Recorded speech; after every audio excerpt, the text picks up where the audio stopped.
partita secondo me i ragazzi l'hanno preparata bene, soprattutto dal punto di vista mentale, perché per il resto l'hanno sempre fatta bene.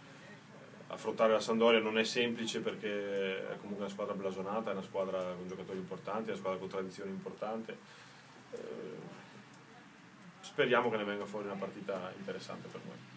Cosa teme di più in particolare, insomma, di quello che potrà fare Iachini, che è anche un gran motivatore, tra l'altro, è proprio una delle sue caratteristiche? Sì, l'allenatore, ci ho giocato assieme 3 anni e siamo amici anche con le famiglie, quindi è comunque un piacere rivederlo. Poi quando è ora della partita ognuno fa il suo, ma è un allenatore esperto che sa sicuramente come gestire situazioni che comunque non sono facili come quella che gestisce lui adesso, però ripeto, hanno materiale per trovare delle soluzioni. Visto che lo conosce così bene, cosa pensa di quello che è successo con quella frase che si è lasciato sfuggire sui tifosi del Genoa?